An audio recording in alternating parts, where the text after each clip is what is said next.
नमस्कार मंडळी, मकर संक्रांत येते म्हणून आपण तिळाचे लाडू प्रत्येक घरी बनवतोच. पण ह्यावेळी मी काहीतरी वेगळे लाडू बनवणार आहे आणि हे एवढे पौष्टिक असणार आहे ना.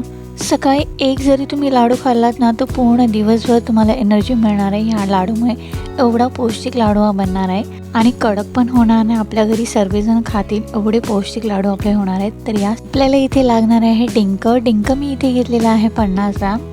त्याचबरोबर आपल्याला तीळ लागणार आहेत, पांढरे तीळ पण अनपॉलिश घेतलेले आहेत. पॉलिशवाले घेऊ नका, त्यांनी चव एवढी लागणार आहे. त्याचबरोबर इथे घेतलेलं आहे गव्हाचं पीठ 80 ग्राम घेतलेलं आहे आणि त्याचबरोबर घेतलेलं आहे गूळ पण सेम 80 ग्राम घेतलेला आहे. आणि इथे घेतलेले आहे बदाम, पिस्ता आणि शेंगदाणे घेतलेले आहेत. आणि त्याचबरोबर इथे घेतलेले आहेत पांढरे तीळ वरून टाकण्यासाठी आणि इलायची पावडर आणि जिंजर पावडर घेतलेली आहे. आता त्याचबरोबर इथे आपल्याला तूप लागणार आहे. तूप मी इथे घेतलेलं आहे 150 ml. आता इथे गॅसवरती पॅन ठेवले आहे. पॅन गरम झाल्यानंतर आपल्याला बदाम, पिस्ता आणि शेंगदाणे भाजून घ्यायचे आहेत. त्याच्यानंतर आपल्याला हे पांढरे तीळ भाजून घ्यायचे आहेत. एकदम कमी गॅसवरती आपल्याला सगळं भाजून घ्यायचं आहे. फास्ट गॅस करू नका, नाहीतर जळल्यानंतर त्याची चव जाईल. आता हे एका साईडला ठेवायचे आहे आणि पॅनमध्ये 1 टेबलस्पून तूप टाकायचं आणि मग हे आपल्याला डिंक आहे ना, ते डिंक आपल्याला भाजून घ्यायचे आहे. जोपर्यंत ती अशी फुलत नाही तोपर्यंत आपल्याला ती भाजून घ्यायची आहे. आता ही साईडला ठेवायची आपल्याला. थंड झाल्यानंतर मग आपल्याला ह्याची जाडसर अशी पावडर तयार करायची आहे. आता मिक्सर ग्राइंडमध्ये आपल्याला ही पावडर तयार करायची आहे. डिंकाची पावडर साईडला करून मग त्याच मिक्सरमध्ये आपल्याला हे बदाम, शेंगदाण्याचे बघा तुम्ही छिलके काढलेले आहेत आणि तीळ आणि पिस्ताची पण पावडर तयार कर. थोडी हलकीशी जाडसरच ठेवायची. आता इथे एका साईडला मी गॅसवरती पॅन ठेवलेला आहे आणि आपण जो गव्हाचं पीठ घेतलेला तो थोडा भाजून घ्यायचा. हलकंसं भाजल्यानंतर मग आपल्याला याच्यामध्ये तूप टाकून घ्यायचं आहे आणि मग व्यवस्थित मिक्स करून ते हलवून घ्यायचं आहे. याच्यामध्ये भाजायचं आहे पीठ अजून थोडंसं. आणि थोडंसं भाजून झाल्यानंतर पीठ आपल्याला याच्यामध्ये जी डिंकाची पावडर बनवलेली ती पण याच्यामध्ये ॲड करायची आणि मग याच्यामध्ये मिक्स करून आपल्याला अशी जाडसर करायची आपल्याला. आणि मग ह्याच्यामध्ये आपल्याला भाजून घ्यायचे आहे. हे जोपर्यंत व्यवस्थितपणे ह्याच्यामध्ये भाजली जात नाही तोपर्यंत आपल्याला हे भाजून घ्यायचे, म्हणजे 5-7 मिनटं तरी लागतात हे भाजेपर्यंत.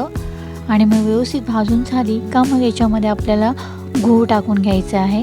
गूळ पण याच्यामध्ये मिक्स करून विरघळेपर्यंत थोडं हे करायचं आहे.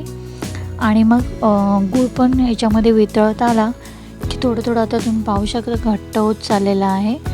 आणि जसं ते घट्ट होत चाललं आहे तसं आपलं ते गूळ पण वितळत चाललं आहे. मग याच्यामध्ये आपल्याला जी आपण बदाम आणि शेंगदाणा, तिळाची पावडर बनवलेली ती ह्याच्यामध्ये टाकायची आहे. बघा जाडसरच पावडर आहे, ती पण याच्यामध्ये टाकून मिक्स करून घ्यायची आहे. हे व्यवस्थित मिक्स होईपर्यंत आपल्याला चम्मचने फिरवतच राहायचं आहे, म्हणजे एकमेकांमध्ये ते व्यवस्थित मिक्स झालं पाहिजे. हे सगळे जिन्नस व्यवस्थित मिक्स झाल्यानंतर मग आपल्याला हे याच्यामध्ये जे आपण वेलची पूड आणि अख्खे तीळ ठेवलेले पांढरे तीळ आणि जिंजर पावडर हे व्यवस्थित मिक्स करून झाल्यानंतर मग याच्यामध्ये टाकायचे आपल्याला वरून.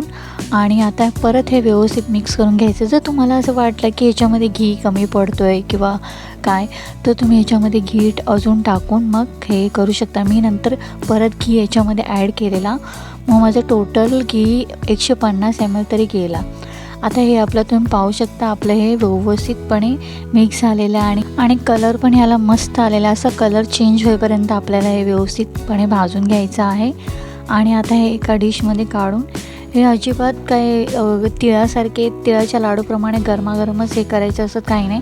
थोडंसं हलकंसं थंड झालं की आपण याचे लाडू वळून घेऊ शकतो आणि खूप भारी लागतात. ही रेसिपी थोडी वेगळी आहे पण खूप भारी लागते आणि खूप शक्ती मिळते याच्याने, कारण थंडीचे दिवस आहेत. तर असे ड्रायफ्रूट्स आणि तीळ एकत्र केल्यानंतर त्याचे लाडू एक जरी सकाळी खाल्ला तर पूर्ण दिवसभराची एनर्जी तुम्हाला मिळेल याच्यामुळे. एवढा लाडू हा भारी लागतो.